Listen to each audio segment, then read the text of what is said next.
नमस्कार दोस्तों, मैं हूं अलका पांडे। आपकी पाठशाला में आपका स्वागत है। आइए शुरू करते हैं 4 मई का करंट अफेयर। पहला प्रश्न है, विश्व प्रेस स्वतंत्रता दिवस किस दिन मनाया गया?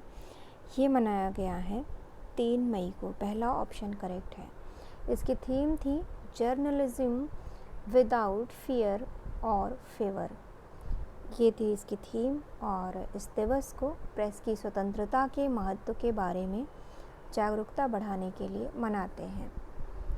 और 2 मई को मनाया गया है इंटरनेशनल एस्ट्रोनॉमी डे। इस दिवस को वर्ष में 2 बार मनाते हैं, एक शरद ऋतु में मनाते हैं और एक वसंत ऋतु में मनाते हैं। तो अभी 2 मई को हो गया इंटरनेशनल एस्ट्रोनॉमी डे। नेक्स्ट 26 सितंबर को मनाया जाएगा।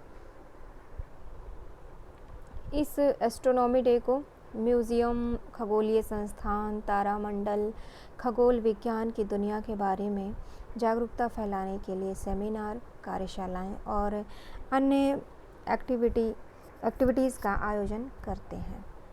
अगला प्रश्न है, निम्नलिखित में से किस उत्पाद को जियोग्राफिकल इंडिकेशन यानी कि जीआई टैग प्रदान किया गया है? ये प्रदान किया गया है सबको, 3 को ऊपर। मणिपुर का काला चावल है, उसे मिला है। गोरखपुर का टेराकोटा एक प्रकार की हस्तशिल्प कलाकृति है, उसे मिला हुआ है। और तमिलनाडु का कोविलपट्टी कदलाई मिताई है, उसे मिला हुआ है। तो तीनों को मिला हुआ है। ये जो मणिपुर का काला चावल है और इसमें एक अभी मिला है कश्मीरी केसर को भी मिला है, वो नाम इसमें नहीं आया हुआ है। तो कश्मीरी केसर को मिला हुआ है। कश्मीरी केसर जो है वो श्रीनगर, पुलवामा और बड़गाम और किश्तवाड़ में उगाई जाती है। मणिपुर का जो काला चावल है, इसे मणिपुर में चा खाओ कहते हैं और यह चावल डार्क ब्लैक होता है। इस चावल को पकाने में 40 से 45 मिनट लगता है। जो ये दूसरा है गोरखपुर का टेराकोटा, यह एक प्रकार की कला है। मिट्टी से खूबसूरत नक्काशी होती है। हाथी, घोड़े, ऊँट, लैंप आदि इससे बनाए जाते हैं। और ये जो बनाया जाता है, ये चाक और सांचे का उपयोग इसको बनाने में नहीं होता है। ये जो शिल्पकार होते हैं वो अपने हाथों से इसे खूबसूरत आकृति दे देते हैं। और तीसरा है तमिलनाडु का कोवलपट्टी कदलाई मिताई। यह एक तमिलनाडु के दक्षिणी भागों में पाई जाने वाली एक मूंगफली कैंडी है। तो ये थे जीआई टैग। और अगला प्रश्न है, पीटर एब्डन ने संन्यास लेने की घोषणा की, वह पेशे से क्या थे? वो थे स्नूकर। विश्व चैम्पियन थे ये, विश्व स्नूकर चैम्पियन थे ये। और इनकी गर्दन और पेट में चोट थी, जिसके कारण इन्हें संन्यास लेना पड़ा। 2002 में ये विश्व स्नूकर चैम्पियन बने थे। इन्होंने स्टीफन हेनरी को हराया था। अगला है, निम्नलिखित में से किस एथलीट पर 4 वर्ष का प्रतिबंध लगा दिया गया है? ये लगाया गया है संदीप कुमारी और झुमा खातून, दोनों पर लगाया गया है। वाडा द्वारा लगाया गया है, वर्ल्ड एंटी डोपिंग एजेंसी, इनके द्वारा लगाया गया है। डोप टेस्ट में दोनों ही फेल हो गई।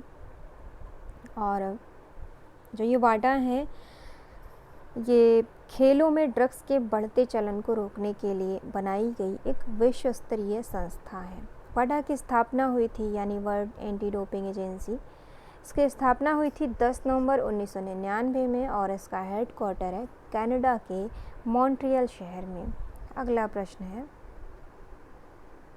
इंटरनेशनल बजट पार्टनरशिप यानी IBP द्वारा किए गए ओपन बजट सर्वेक्षण 2019 के अनुसार भारत बजट पारदर्शिता में किस स्थान पर रहा? भारत रहा है 53वें स्थान पर। इसमें न्यूजीलैंड पहले स्थान पर रहा। इस सर्वेक्षण में भारत को 100 अंक में से 49 अंक प्राप्त हुए हैं और न्यूजीलैंड को सर्वाधिक 87 अंक मिले हैं। अभी हाल ही में वर्ल्ड प्रेस फ्रीडम इंडेक्स 2019 की रिपोर्ट आई थी। इसमें 180 देशों का ये इंडेक्स था, जिसमें भारत की रैंक थी 142वीं और इसमें नॉर्वे था फर्स्ट पर, फिनलैंड सेकंड और स्वीडन थर्ड पर था। अगला प्रश्न है, किस राज्य सरकार ने एग्रो एंटरप्रेन्योर फैसिलिटेशन डेस्क शुरू किया है? ये शुरू किया है त्रिपुरा की सरकार ने। और इसको शुरू करने से उद्यमियों को केंद्र सरकार के वित्त पोषण एजेंसियों से सब्सिडी प्राप्त करने में मदद मिलेगी। बागवानी और मृदा संरक्षण निदेशालय में इस डेस्क की स्थापना की जाएगी। अभी 2-3 दिन पहले त्रिपुरा सरकार ने विद्यार्थियों के लिए नेबरहुड क्लासेज कार्यक्रम शुरू किया था और त्रिपुरा की कैपिटल है अगरतला, सीएम हैं बिप्लब कुमार देब और लैंग्वेज है वहाँ की कोकबोरोक और बंगाली। दुर्गा पूजा यहाँ का प्रमुख त्यौहार है। आगे बढ़ते हैं। Shivaji in South Block the unwritten history of a proud people, ये पुस्तक है, इसे किसने लिखी है? गिरीश कुबेर जी ने लिखी है।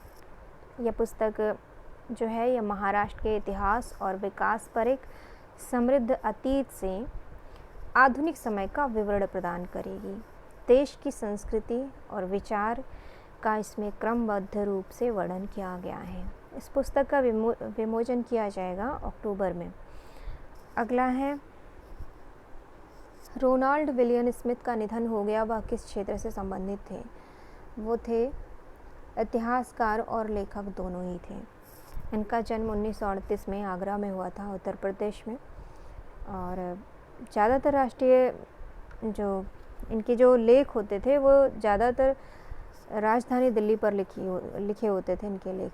तो एक है जैसे कि the Delhi that no one knows, दूसरा है ट्रू क्रॉनिकलर ऑफ दिल्ली और तीसरा है दिल्ली अननोन टेल्स ऑफ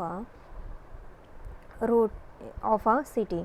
तो ये था, और ये 3 इनके जो फेमस थे जो दिल्ली पर इन्होंने लिखे थे वो थे, और इनको रोटरी अवार्ड भी मिला हुआ था। अगला प्रश्न है,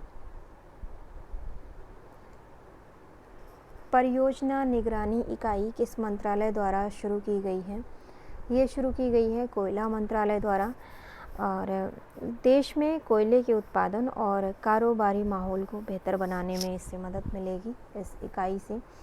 अगला प्रश्न है, हाल ही में किस राज्य सरकार ने शहरी क्षेत्रों में रहने वाले लोगों को कम से कम 120 दिनों की रोजगार गारंटी देने वाली मुख्यमंत्री शहरी रोजगार गारंटी योजना लॉन्च की है? ये लॉन्च की है हिमाचल प्रदेश सरकार ने। कैपिटल है शिमला और सीएम है जयराम ठाकुर। ये थे आज के करंट अफेयर। पीडीएफ आपको टेलीग्राम चैनल में मिल जाएगी। टेलीग्राम चैनल में आप सर्च कर सकते हैं आपकी पाठशाला, तो वहाँ पर आपको मिल जाएगी पीडीएफ, और इसके डिस्क्रिप्शन में भी लिंक दिया हुआ है टेलीग्राम का। आपका बहुत बहुत धन्यवाद। नमस्कार।